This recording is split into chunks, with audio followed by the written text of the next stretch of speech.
But when it's actually humming, you've been a part of a team that hums and it goes and sets records, that's in place, am I right? So when you're building your team, when you're recruiting, focus on putting your team together. Go dummy, go beast on them. I go beast. Go deep, I OD on them. Apply pressure, put heat on them. Put that 500. Direct home space. So he specifically focuses on the solar industry. He's started in the renewable sector as one of the district managers, sales directors, and director of talent acquisition for Vivint Solar.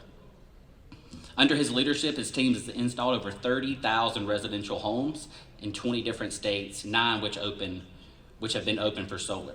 Before that, Brendan was the president and co-owner of EPC, a residential smart home automation and security company that successfully sold to CPI in 2012. Leading up to that point, he was the regional manager of APX and Vivint and Atlas, starting in 2004. He's also owns a gym here called Transform Fitness, which is about 5 minutes from here. You guys need to check that out. If you're in the fitness space, short drive down the road, they'll be able to help you out. They have professional trainers there that really focus on specific niches, whether it's in bodybuilding or whether it's in figure, whether it's in boxing, and you can have some one-on-one personal training from there. Currently, he's the co-founder and CEO of United Energy, a solar sales and marketing company.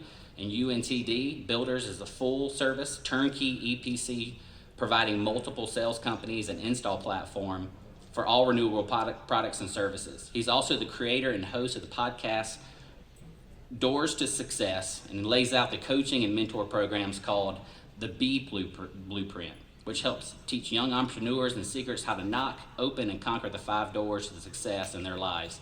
Without further ado, and a round of applause, please welcome our next speaker, Brendan Holmes.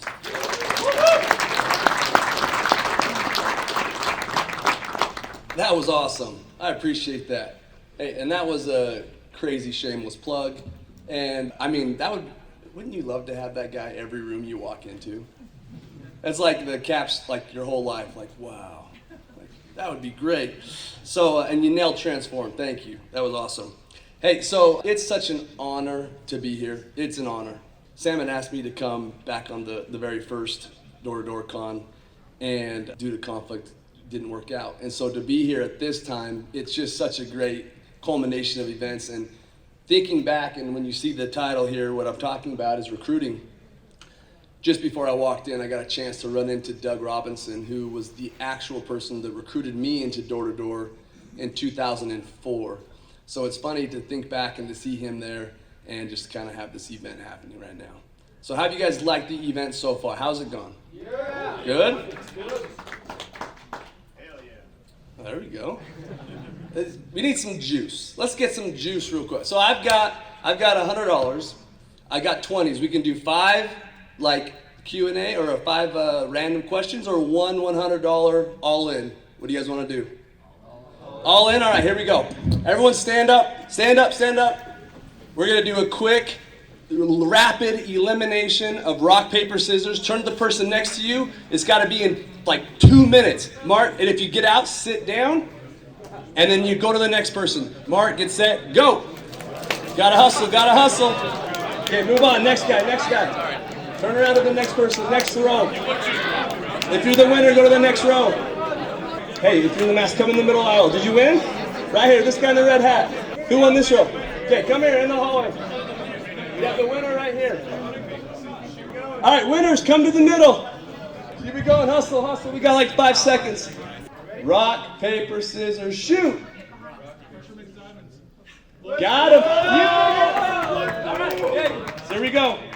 The championship. Okay, come on center stage. Here we go. All right, here we go. Okay, best of 3. Let's go. Ready? Fight. Ooh. She got one. No, best of 3. Oh! $100 bills. Here you go. Thank you for playing. Shake your hand. You're welcome. All right, so now the energy feels good. Now does it feel good? How's the event been so far? Yeah. Now we're talking. All right, that's how we get it. Here we go. When I think of recruiting, I think back to 2004, and I think about a moment in my life when I had lost everything. We had lost everything. My son was just a baby in diapers. I had a 2-year-old daughter. And part of the mortgage industry, we owned a mortgage company that ended up going bankrupt in 2007 because of the market that crashed. And we were a broker, so everything kind of went sideways and downhill for a lot of people in the industry at the time. And I remember at that moment feeling so alone, like so alone, and having nothing. And the bank had foreclosed on my home.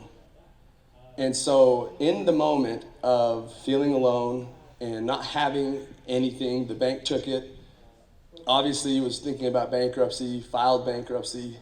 That was like the lowest I've ever been in my entire life. And to look at my wife and my 2 kids that are 2 and in diapers, like I felt like such a failure. And it kept getting worse, right? And so I remember sitting there, and my brother comes up to me. His name's Chris. He steps up to me and he says, "Dude, what's wrong?" And I just remember staring off in a daze. And he goes, "Dude, you got to figure something out." And at that moment, I had an idea, because when you're in a pinch, you got to just solve the next problem in front of your face, right? It was so big that it felt like I couldn't swallow that elephant. So I just got to solve the next problem, which is I needed money to go buy groceries. I couldn't feed my kids. So I just needed to go solve that next one problem. So I said, "All right, dude, you can't ask me what we're doing. I just need to borrow your truck, and you're coming with me." He's like, "All right, who's driving?" So we went and got in his truck. We drove back to the home that foreclosed on, got inside the house, legally, stole the refrigerator, took out every light bulb, and sold it on KSL so I could get enough money to go buy groceries. That was the start of what I consider my recruiting comeback. I got my brother to come do something with me because my why was big enough. My why was motivating me to believe what I was doing. I had to feed my kids. I had to go buy groceries. And my brother believed in me enough that he went along with me on this crazy escapade. He didn't know if we were bearing bodies or hawking refrigerators, but luckily it was the latter of the two. And we ended up buying groceries. And from that move, we ended up driving out to Grand Junction, Colorado, and selling alarm systems. And so ended up selling 4 that day, 5 the next day on a Saturday. And then the checks started coming in, and life started slowly turning around. And as that was happening, I remember watching these numbers come in, and I remember going to the guy, I told you that it was Doug Robinson, going to Doug and saying, "Wait, if you're paying me," now remember, we're brand new, right? This is like 2000, this is prior, so this is 2004. I said, "If you're paying me to go put these on, what if I bring people to come with us?" And he's like, "Well, we could pay you $10 an install." I said, "Done." So we started having root beer float nights at so myself and a guy named Casey Baugh had root beer float nights every Wednesday at UVSC. If you were back at UVSC in 2004, you probably came through our apartment for root beer float night. And we had poker night, and every night of the week we had something happening. And then we ended up having 300 people go out with us that first year. And I remember when the back end checks came, and I made as much on the people that came as I did on my own personal sales. I remember looking at that and saying, I think there's 2 businesses here. I think there's actually 2 focuses here. And then as I got into the industry more, there's actually 3 focuses. So with that premise, I want to break down for you how from taking that moment in my life to having nobody to 300 people our first year out there, to eventually running 5 teams, to the region, to holding the whole West Coast for Vivint Solar and Southwest, and now running multiple businesses where I always have teams. So how do you go create new teams and new recruiting and get people to come bury refrigerators with you, or to go start something on the East Coast to do solar in the middle of a Hurricane Sandy with you? How do you get people to want to go with you? There's actually a science to it. And I've broken it down, and this is kind of how that looks, okay? So it's broken up into 4 parts. There's a history, there's a pitch. I don't know, did you guys know there was a pitch to recruiting? Yeah, I give you your door pitch. You guys know there's a pitch to recruiting? People probably didn't even think about that. Most people are like, really? What is your pitch? I'll show you my pitch. There's the one-on-one meeting, and then there's the fulfillment. I'm going to jump around briefly on these because it'll make sense in your brain if I take it out of order, okay? So the history, I just gave you the history. I just told you my story. I just showed you how to run an event. We did a rock, paper, scissors event. We got people in the hallway that were not going to come in because of the energy, because I wanted to get something moving, and because I had belief that I wanted to get this talk, and I wanted to stand up here, and I wanted you guys to listen, right? So that's this. You've got to believe so much in what you do that you would actually get your grandma to do it with you without any questions. It's the grandma check. I train all my teams about the grandma check. If your grandma would sign that, would you have your grandma sign that contract without reading it? Which, always read the contracts. But if the answer is yes after you've read through it, that's the contract you want to be selling. That's the company you want to sell with, right? The grandma check. Make sure you're checking with your grandma. Recruiting is an event, not an event. It is a process. Back for probably almost like 7 years, I carried a piece of petrified wood in my pocket, like a small little piece. You guys ever seen petrified wood? That's a cool mineral element, whatever it is. Does someone know like the actual science of petrified wood? Is there like some geologists in here? Because I'm going to say something, I'm going to sound really dumb if it's wrong. Perfect. That's all I know. You know? Yeah, it's the molecules get replaced by minerals over time. That's what makes it safe. Perfect. Okay, so I didn't know. Basically, the part here is it's time. When I would hold that piece of wood in my pocket, it turned into a rock almost, right? And through time, it's become something like that can't change, right? So recruiting is the same way. Petrification is a process of time, right? You're recruiting who you are. Doesn't just, hey, I'm going to be a recruiter today. What do I got to do to go recruit? It's got to be who you've always been your entire career, who you are now. And if you don't like the people you're attracting, change who you are to attract the people you want to be, that you want to have with you, right? And if it's like, well, what do I got to do to go recruit? I say, well, what are you doing right now in your life? Are you going to the gym? Are you studying? Are you reading? Are you mentally, socially, spiritually connecting? Are you doing those things? No? Well, then start doing those things because that's actually where recruiting starts. It is a process. It's not an event. It's not some volcanic eruption and you get obsidian. It's not obsidian. Recruiting is petrification. Does that make sense? It's a big difference. And that's why some of the greatest door-to-door sales guys are the worst recruiters, because they like the obsidian effect, the volcanic eruption, which is totally fine, versus the process of petrification of wood. Recruiting is petrification. You try to go volcano it won't work. Does that make sense? Petrification. Okay, show me your pitch. Okay, I'm going to show you my pitch. If you want to record it, that's fine. This is like, I don't do this very often. I actually don't ever do this. And if you aren't on your game, you're going to miss it. You'll miss it, okay? So most people have, and remember what I just said, recruiting is a process. It's who you are. Now, the reason, how I formulated this pitch over the years was, I know something about human response, right? The human brain. And that is that in the English language, when you ask somebody something, we have all been so conditioned to give a response that I'm going to use that now. I'm going to use the other person's response that I know is coming as my pitch. And it'll make more sense when I show you. Okay, so I'm going to pick on this. Here, stand up here, right here, you're front and center. Okay, so I want you guys, if you don't pay attention, you're going to miss it. It's going to go by so fast, you're like, that was so lame. You want me to film that? Okay, so here's my whole recruiting pitch. You ready? Hey, man. Hey, what's up? Good, how you doing? Doing good, how are you? Funny you should ask. I'm doing great. Let me tell you. Actually, what I'm doing, I'm out saving baby seals and... Stop. Did you catch it? What's the pitch? Interesting. It's me asking the question, saying, hey, how are you? If it's a longtime friend you haven't seen in a long time, if it's someone you run to the grocery store, When they ask you back, how are you? So, hey, how are you doing? Doing good. How are you? That's it.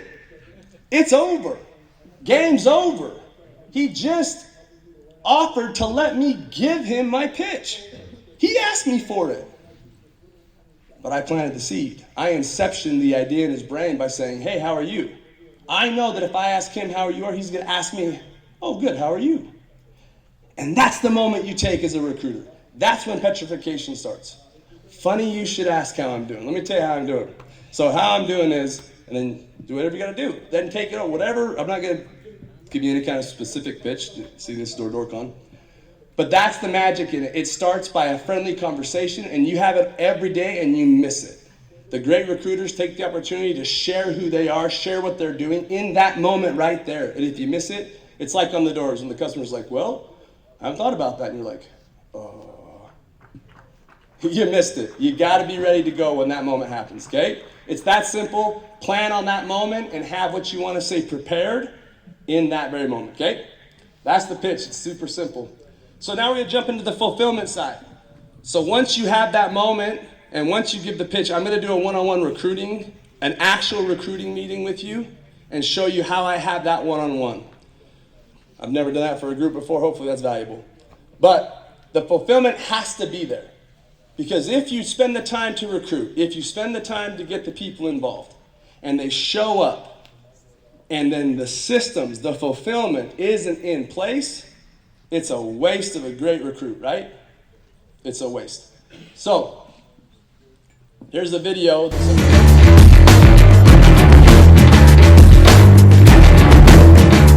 All right, let's run through the bases real quick. Who do we got? First, we're gonna need a chameleon. Someone who can blend in anywhere. What else? A fast talker. Someone who can bullshit their way out of anything. I got that. This guy's gonna have a lot of surveillance. We're gonna need someone who's good with circuits. And with those circuits, Reyes is gonna have walls. We're gonna need guys to punch through those walls. What else? Utilities and weapons. Someone who ain't afraid to throw down. Someone to back up every position. Yeah, what else we need? Most importantly, we're gonna need 2 precision drivers. Guys that don't crack under pressure. Guys that never lose. You know we got that. So basically, I'm gonna take time, go watch that, or even go watch The Avengers, go watch any kind of movie where they call their crew together, right?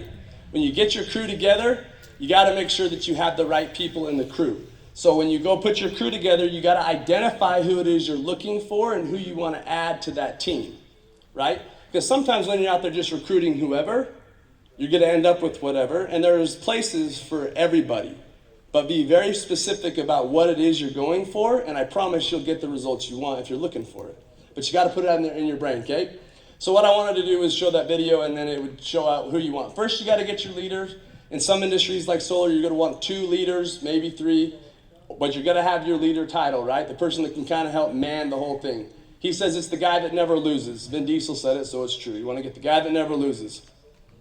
Second, you want the chameleon, or I call it the substitute. The person that's always been there for you that can actually step in and run your role when you can't. When you're sick, who's gonna call the meetings? When you're not there, who's gonna get the guys on the doors? Who's gonna get the guys and gals out hustling? Who's that person that can step in and help? Maybe they don't wanna do it full time, but they're good playing second fiddle. Then you gotta get the connector. Who's the backup? Who's the person that can actually go help bring people together? Who's the one person that knows everybody? You got to get that guy in your crew. You got to get the sure shot, the fast talker, the person that can sell anything. Everyone kind of chuckled and smiled when you hear that. I got someone that can talk their way out of everything. We're D2DCON. This is who we are, right? So you got to get the guy, I call him the rabbit sometimes. Who's the rabbit? Who's the guy that can go out and go throw down 10 in a day to go set the pace? That's the sure shot. Then you got to get the brains or the circuits. Someone that can actually run the back end, follow the systems, make sure it's tracking's right, making sure that it's all happening correctly. In fact, and this can be as rudimentary as you want. Actually, I see a buddy of mine that we actually ran a little business together, Josh Hatch. I remember one time when we were he was running this, and you can be more than one guy. We were doing it through a phone, texting the numbers out every night to make sure that it got done, right? Every night we were texting out to the guys what all the numbers were on a text line. So shout out to Josh for thinking through all that. Then you got to have the guy that breaks the walls. You got to have the muscle. You got to have the people that can actually hold the line when it gets shaky. Okay? Who's the enforcer? Who's the muscle? Who's going to make sure that they get the people on doors, off doors, at the events? Who's good with time? Okay? So as you're kind of hearing this, you're kind of going through your Rolodex in your brain, and like anytime I go put a company together or I go put a group together, I kind of have these roles in my brain on who I would like to have be in those positions with me. And sometimes I'm one of them, sometimes I'm a few of them, but you got to have these roles done or that team doesn't stand firm. And if you've ever been in a team, in a summer program or a blitz, and you don't have those roles, you know what happens. It gets skidwampus, right? But when it's actually humming, you've been a part of a team that hums and it goes and sets records, that's in place, am I right? So when you're building your team, when you're recruiting, focus on putting your team together, okay? The next one, make your list. So back when I told you when we ended up losing everything and I started to write down when we were in that moment, I started creating these lists. This is my actual slide that I built back in, who knows, when was that? 2006, I think? I use this for everything. So what I'll do is I will take 5 to 10 different avenues of my life, timelines of my life, okay? So you want like action items, start doing this in recruiting. You want one takeaway? This is probably it. Get timelines. I'm going to use this because most people, anyway, elementary, junior high, high school, college, last job as an example.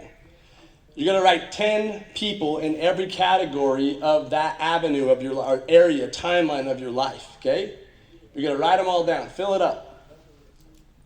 Then the next thing you're going to do is you're going to go through and you're going to start starring the people that are reoccurring, or highlight them or number them, whatever you want to do. But start identifying the people that show up more than one time, okay? And then identify the people that show up 3 times, and then 4 times. And now you have an actual circle of influence that you didn't realize that you had in your life. Now, some of these that are very interesting are like grandma. I like to talk about my grandma. Grandma's on there. Well, grandma's not going to recruit. Grandma's not going to come knock doors. She's not selling solar or pests or whatever. Grandma's not going to hawk a roof. So what's the point? So in my career, I actually, on one side of my family, I got 87 cousins on one side. They're from Utah. And they are. And guess what? When any of my cousins have problems, my grandpa died before I was born. So grandma, it's like a matriarchal, that family. Grandma runs everything, right? You guys at the household where grandma runs shit? Grandma runs shit. So when my cousins had any kind of problems financially, they went to talk to grandma. And so when I went and sat down, I gave grandma my pitch of what I was doing for the summertime. She ended up sending 3 of my cousins out to my summer team one time, because the cousins went and talked to her and she sent them out. I even put an alarm system in the winter dairy man's house one time, because he came and gave her milk and she pitched him and I got a sell. So point is you don't rule anybody out of your list. Just keep your list growing. And it's not a matter of if, it's just a matter of when. Remember, this isn't obsidian, this is petrification, right? It's a process, okay? The next one, so we got the crew, we got the list, and now we have what I call the scorecard. The scorecard is what you need to have in place, or when you bring a recruit, when grandma sends you that wayward cousin that comes to your summer office and he doesn't know what he's doing, if this isn't in place, he won't stick. She won't stick. It won't be a good experience, right? So, and you can add or take away, but my point is get a scorecard. Get something that can help you trigger and know what to be focusing on, okay? Here's what I've done through the years. These are mine. This is what I use. First one is onboarding. You have to have a system to get people in smoothly. I'm not going to harp on this at all. Any questions on that one? Okay. 2, is the boot camp. It's got to be there for new rep. I don't care what industry it is. I've gone and consulted for multiple industries, multiple businesses, and every time I go in, this isn't there. There's no real good boot camp. Sam created this whole entire culture because of companies not having this in place. Well done. Sam just does it better than anyone, right? So just put it in. Put it in. Or if not, then have Sam do it. Shameless plug. So it's got to be done daily. You've got to have it assigned out. You've got to have material for people to go.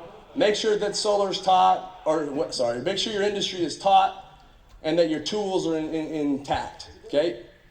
So that's kind of the point of boot camp. I'm gonna bring up something that might ruffle some feathers.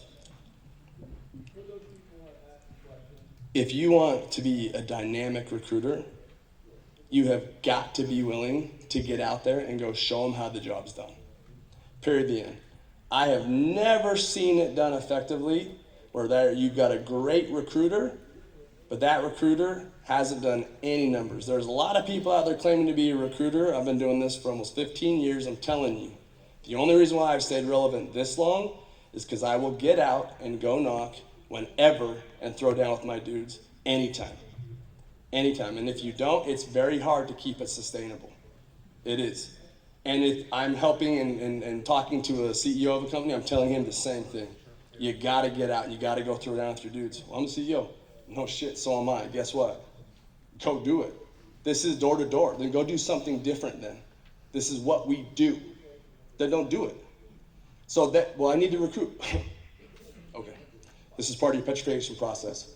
So make sure you have a knocking schedule. Who's brought a new recruit to a correlation meeting, and after the meeting, everyone's just standing around looking at each other, and as the manager or leadership, you're busy trying to get things done, and this thing hadn't happened, and this thing's rescheduled, and the new recruit's like, hey dude. And it's 2 hours later, he's like, okay, this is really lame. Who's ever been there? Get this in place, get a schedule done, so when the new rep shows up, you already have a knocking schedule ready. So as soon as the meeting is over, you have which reps, which people are gonna go out and knock with which new rep, and you just fill it in weekly. Any new recruit just gets put on the board as a system, and then they get out and go, and they're not waiting around for leadership to pull it together at the last second when correlation is done. That's the worst, literally the worst. Please put the system in place, and your recruits will have a great experience, okay? Last one, roles and responsibilities. After the first week or the end of 2 weeks, however long your boot camp is, get them having a job in the office. Get them having a responsibility. Let them feel like they belong, even if it's door greeter. Have them be a part of the office. Have them be a part of the culture. And as they grasp that, it'll grow into something bigger. Even the numbers, have them do the numbers, have them help identify, have them help the new people, whatever it is, give them something to want to do to be a part of. Again, that's not recruiting. It is a process. Yes, it is. Yes, it is. This is recruiting, okay? And if this isn't in place, you're not a good recruiter. This is how you help. This is how you get petrification. So then I have this little scorecard that I have for any new rep that I have in my own personal planner. When a new rep comes, I will go through and I will score that experience. And I'll have my management, each department that owns each of these, report, and I'll take a little quiz and we'll do scorecards, and I'll just kind of see where we're falling and where we need improvement. This is the management side of the execution side that we have. Okay, again, this is just how I have it. It's changed a little bit now. So the point is track it. Track it, score yourself. E.T. did a great job yesterday talking about you're willing to hold the media accountable and the government accountable, but you're not willing to hold yourself accountable. Most of my successes come from holding myself accountable to our own numbers and not being afraid to get back on the doors or get underneath, get into the nitty gritty and get dirty if you need to, right? That's how that happens, okay? Principles of recruiting. I'm gonna fly. So, this is what's gonna separate the people out from being a great sales guy and a great recruiter, okay? Here's the difference between the volcanic eruption and the petrification, okay? Sometimes people in an interaction, they listen. Sometimes people listen to talk. And sometimes people listen, or actually they don't listen at all. But when you listen to validate somebody, when you're actually listening to validate the other person, magic happens. True magic happens when you validate the other person. And in a recruiting scenario, that they're not there to try to hear what it is. They know what you do. There is a time for you to tell them the details of your job. But I'll sit with some of the top guys. I've sat with the top people in the industry, and I've watched them recruit, and as soon as that rep comes and sits down, that individual is telling them all about their job, their company, how great it is, their paychecks, their cars, whatnot, right? And it's just like, wow, that rep doesn't want anything to do with this. Okay? Have you ever heard that? Have you ever seen that happen? Why? Because listening isn't happening. There's no listening taking place. So after you listen, you need to seek for validation, and I'm going to show you what that means, okay? You're going to seek for validation, making sure that you give the person that validation. I know it's like, well, that's all one step. It's not. There's listening, there's seeking to validate, there's finding what they need, and then giving them the validation they want. Those are 3 individual steps. If you want to listen more, I've got a podcast called Doors to Success where I actually dive into this. I don't have time to do it today. Out on all platforms. Shameless plug. I know we're not supposed to do that, but I'm going to do it anyway. Okay? Relate at any time that the individual has something that is something that you can experience. Oh man, hey, yeah, I lived in South Carolina for a minute. Oh yeah, you familiar with the person that lived? Yeah, I know that guy. Right? Have a quick relation so that you seem like a real person. And then lastly, build the vision, and then make sure that as the emotion side, just like sales, you act now. So now those are the principles to any recruiting meeting. Okay, now I'm going to show you and give you the actual steps in the one-on-one. When I'm sitting down one-on-one, what are the steps I go through in my brain with a recruit that makes it magical, okay? There is one moment that I have at any recruiting meeting I'm in. When that happens, I know if they're going to work with me or not. Something happens, kind of like this little quick interaction, a little secret I told you, like, hey, how are you doing? Oh, I'm good, how are you? That magical moment, I'm going to show you happens in the recruiting meeting, and if you see it, it's game and capitalize on it. If not, you've missed it. You haven't done it right, okay?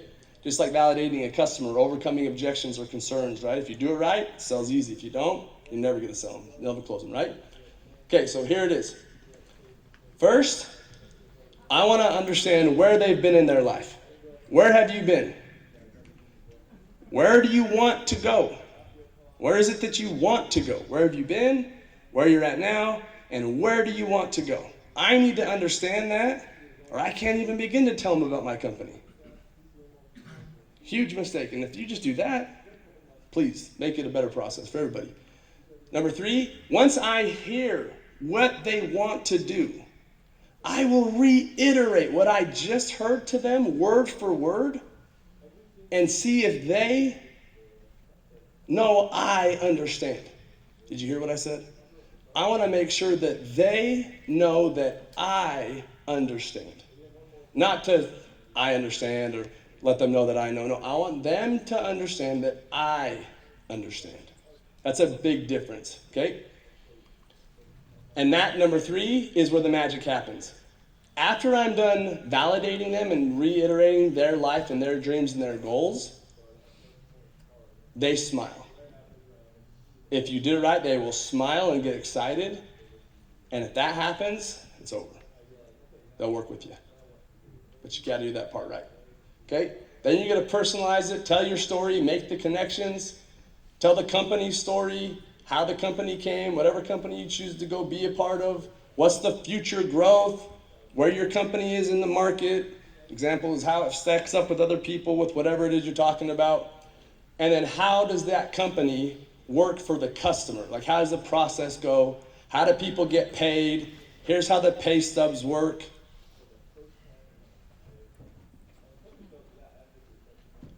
Okay? So I don't have that much time, so I apologize, but I want to show you this really quick. I want to show you, I'm going to call someone up and I'm going to show you this as quickly as I can, okay? And then all the while this is happening, you're sharing life principles, quotes, watching for their hot buttons and whatnot, okay? So what I'm gonna do, I'm gonna try to do this as best I can. So just please bear with me. This may not work at all. This may be really great. It may not work at all. I picked on you before. I'm gonna pick on you again. That's what you get for sitting right there. So come up on stage with me. I want everyone to see your face. And I know this might be a little bit embarrassing for you, so stand in line so you can't see everybody. Give it. What's your name? Luke Hollander. Luke Hollander. Luke, thank you. Thank you so much. Okay. So, I know this is going to be hard, but you're going to just block everybody out. Block them out, okay? And we're going to go through a quick little, we're going to try to speed it up, but I want everyone to see the magic moment when it happens and just make sure it happens. Okay, so we're in a recruiting meeting, we're sitting down, and we're talking, and at the very, very beginning, the very first thing I do, like I told you, okay, so I got, please pull out a notepad. Pull out something to take notes. Not now, I'm saying in the recruiting meeting. If you don't have it out now, you're behind. Pull it out when the recruiting meeting, right? So you're not on your phone, you're not texting, you're not doing something else. I'm taking notes on my phone. Okay, I'm telling you, don't do that. If you do it on the notes, they'll know you're, what? Listening. That's the point of this whole thing. So put the phone away for a minute, pull out a paper pad, and write down what they're telling you. You're going to want to do that because when you go back over their life, if you miss something, they'll be like, no, that's not it. And you miss the magic moment. So write exactly what you hear, okay? So, all right, man. So, Luke, nice to meet you. I heard that you were friends with Bill. Bill brought you here. You heard a little about the company. So I want to understand about where it is that you've been. Who was Luke? Who's Luke to where you're at now? To where you want to go in your life, okay? So I'm going to talk to you really quick about your, where you're at now to your next 1 to 3 to 5 year dreams of who you want to be. So let's make it quick right now for this. So let's just tell me about kind of what you did in high school. Tell me a little bit about who you were in high school. All right. I was a social guy. Always made friends. They moved me across the classroom, and I'd make friends with the weird kids, very social, so got into sales out of high school. Did you have any, were any part of clubs or groups or sporting events or just? Yeah, I grew up playing hockey, and just every sporting event at school tried to be involved in. I'm writing down social, hockey, teacher moved him. The little things that he says like that, I'm going to bring up, and it will let him know I'm listening, right? That little blip that he got moved is a personal story he has that if I bring it up again, that's money. That's a ticket right there, okay? All right, so after high school, then what'd you do? Got a couple jobs, started doing sales, really caught my stride doing car sales. Did that for a year and then kind of cut that off and looking for something else. Dude, what was your favorite sell that you ever made selling cars? What was your favorite car that you sold? This is kind of weird. I actually sold a car to Tim Tebow. Yeah. Oh, what car did he get? He got actually 3 or 4 cars for him and the family because he won the Heisman. Yeah. So they get free Nissans. So that was pretty neat. What was the Nissan car you got? The Armada, and you got a truck, the Titan. What colors were they? Gray, and then you got an all black truck, black wheels, everything decked out. Dope. Write that down if you're not noticing what I'm doing. And please just write it down, okay? Cool, that's really cool. So you got into sales, you knew you were good at it, you sold to Tim Tebow, obviously you got some game. But then now, where are you at in life right now? And maybe just where are you at when we met? Yeah, just looking to make a lot more money than car sales. Trying to find something. Kind of got sick of doing car sales. Didn't really like the environment of it. Didn't seem like an honest thing. I don't know. Gotcha. So maybe the environment wasn't what you liked. Okay, that makes sense. So right now you know that if you stuck doing what you were doing, you won't get to where you want to go, right? So let's talk about where that is that you want to go. So if you could close your eyes and we say that you do take this job. Say you take this job and you're the right fit here. In 1 year, we come back here. In 1 year, what does your life look like? What are you driving? How much money did you make? What did you accomplish in this 1 year if you take this job? What car I'm driving, probably something electric, hopefully, and over $100,000 this year. Okay, he brings up cars first. He sold cars. If you're not gonna, mental note, write it down, right? Cars. Now this is where you actually get into the senses, the psychology of the human brain. I'm gonna have him tap into every single sense that he has right now for a second. When anyone brings up a car as the very first thing, hot button, game over, right? So what color of car are you driving? The electric one, what color? I'm thinking dark gray. Dark gray, like charcoal gray, gunite gray, or like graphite gray? Like charcoal gray, maybe some black wheels on it. Ooh, like black matte or black gloss? Matte black. Matte black, charcoal gray. What's the interior look like? Ooh. You know, I kind of like white, but that might be a little too fancy for me. Might just stick with black. Well, in the year from now, if you're gonna get that car, are you fancy Luke or are you just gray Luke? Yeah, we'll do white interior. That's what I thought. If you're gonna make the kind of money I know you're gonna make here, I'm sure you're gonna get white. So what about financially? How much do you want to make? Well, what did you make last year? Last year, 50, 60. Okay, so 50K, so let's say like 45 maybe with taxes, maybe 30 with okay, so 30, all sales guys are good to go there, right? 15, 30 or 30, okay, we'll go 30. Just kidding. So if you want to go next year, what do you think after 1 year of a job change will do for you here? After 1 year in the job, hopefully give me the skills to be able to do $100,000 year in and year out and only go up from there. Okay, so 100K. So if you went 1 year, you look back and you made six figures, this would be a success. Now, obviously that's over 100% increase of what you did last year, right? So what's the worst amount? Like what's the least that you did, say you made 50K or 60K, or what's the number that when you hit, that if you were to look back and say, okay, that was good, I'll give it another run. What's your bare minimum? 100K would be awesome, and we're gonna go for that. But what would be the number that you hit and it would be like, that was still a good experience? Probably over 60, over 60,000. So yeah, so 50 was, so 60, you just gotta go beat what you did last year by about 10%, which actually is like really reasonable. I appreciate that about you. You're a really level-headed guy. So, level-headed guy, compliment. So, I think that if we can have 60 here with 100 after year one. Now year two, what does it look like? Are you still driving the same car year three? Same car, same income? What are you at now? I'd say same car, maybe buying some properties in 3 years, or at least knowing how, one property. Okay, so passive investment, we're gonna speed this up, sorry. So passive investment, rent, real estate. And then what about year five? What does year five look like for you? Year five, hopefully being able to manage people, have the skills to start a business one day, have that knowledge and kind of the funds behind it. Okay, so company growth, company funding to go do your own gig. Okay, so I would go down those veins too, right? I'm gonna take the time to go down and have them feel it, touch it. What does it smell like? What does it look like? Okay, what do you mean by having a team? Or what do you mean by properties? Where you wanna rent them? And I'm gonna write all those things down, okay? You go deep in that vein. This is my first recruiting meeting. So then I say, okay, Luke, so I think I got a really good picture. I got a snapshot. I'm big on the recap. I've said this a million times. This is my quote. I'm big on the recap. What I'd like to do is make sure that I can take you from where you were to where you are now to where you want to go. I'm going to reiterate that to you, and if I miss something, you fill in my gaps, okay? But this will give me a really good idea of who you are, and then I can put you in a place to succeed, okay? So, back in high school, you were the social guy. The teacher moved you, you were talking, you made friends, even with the weirdos, everything you said, and we're going to reiterate everything you said, right? Okay, cool. And then you played hockey.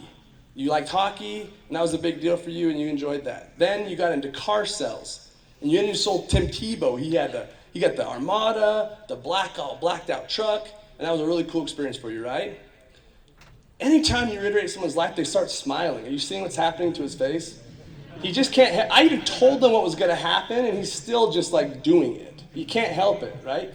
So Tim Tebow, this is a great accomplishment. And then you wanted to get a better environment, so then you wanted to come do sales. So in 1 year from now, you'd be rolling in that electric car, charcoal gray, matte black rims, you're smelling it, you're seeing it, right?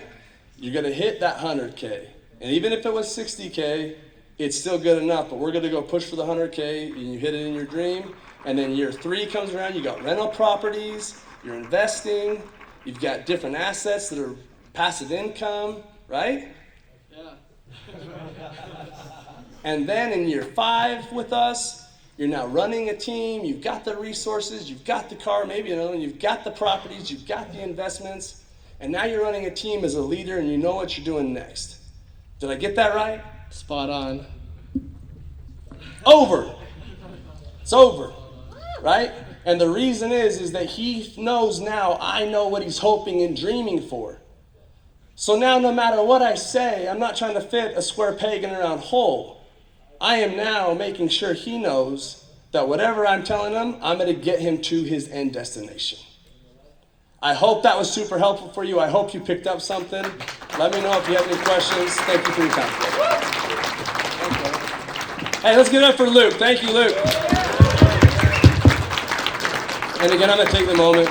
If you want anything deeper, Doors to Success podcast, streaming on all platforms. B.Holmes.life is my social media. Check it out. And to get more info. Thank you.